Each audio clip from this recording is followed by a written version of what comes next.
Tulisema baadhi ya kata tuliwaambia, lakini tumeona kwa msisitizo mkubwa tukutane hapa tujipange. Kwetu sisi hatutakuwa na mkutano wowote wa hadhara, maana mkutano alishaufanya. Atakuwa na ziara nyingi huko, lakini atakuwa narudi hapa mjini. Sasa lakini wanasema uzuri wa mtu ni usoni, uzuri wa nyumba ni sebule. Atakachokikuta pale mwanzo ndo kilicho hata ndani, au sio? Ana ziara kwenye mkoa huu ya siku 5. Lakini kwenye hilo tunataka siku ya mapokezi iwe haijawahi kutokea popote alipoenda.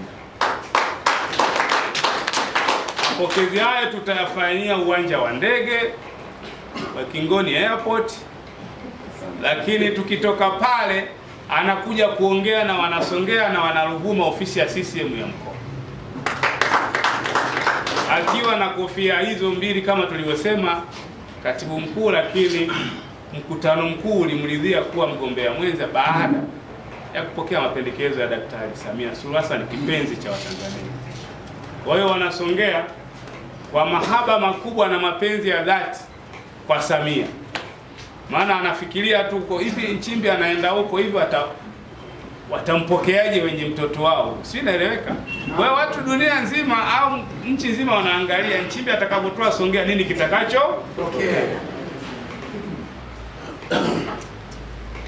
Sasa hilo ni jambo kubwa ambalo tukaona tuwashirikishe viongozi, tupeane majukumu ya kufanya.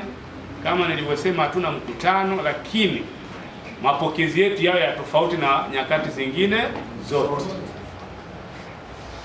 Songea sisi peke yetu hatutoshi kumpokea Nchimbi kwa namna ya tofauti nje ya wilaya nyingine yote. Sasa hilo ndo kubwa ambalo limetuleta kwa siku ya leo, na tuwaombe viongozi kila mmoja kwa nafasi yake, kwa cheo chake, alichukulia uzito jambo hili, na yale tutakayoagizana hapa tunataka yatekelezeke kwa 100% kuliko wakati mwingine wowote. Sasa mwenyekiti na ndugu viongozi, jambo kubwa ni tarehe 2 tunampokea katibu mkuu, lakini tumeanza kampeni. Maana sasa hivi hatuna mgombea mwingine wa urais, ndo mgombea mwenyewe ndo Samia na mwenza wake, mgombea mwenza ni Nchimbi. Mimi niwaambie tu, tukiwa kwenye mkutano mkuu baada ya Dr. Samia tena aliongea kwa hatua, sasa naleta jina la mgombea mwenza, alafu akakaa kimya. Mkutano mzima ukabaki kimya, wanasikilia hilo jina gani. Aliposema kijana wenu, hakuna ambaye alikaa kwenye kiti mkutano mzima, jinsi wanavyomfahamu Dr. Nchimbi. Ngumbaro alipanda juu ya kiti. Ngumbaro kwa kuwa ni mfupi kidogo akapanda juu ya kiti. Kwa mara ya kwanza niliona ile mnayofanyaga, mnasemaga nini ile?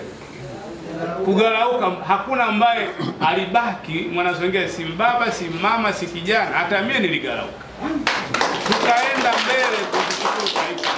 Sasa toka akapata ile nafasi ndio kwa mara ya kwanza anatua mji wa Songea. Sisi tuliwakilisha wachache Dodoma, sasa tuko wengi, anakuja kwa wengi nyumbani. Tumeamua mapokezi ya safari yawe tofauti hata tulivyompokea wakati akija katibu mkuu pekee.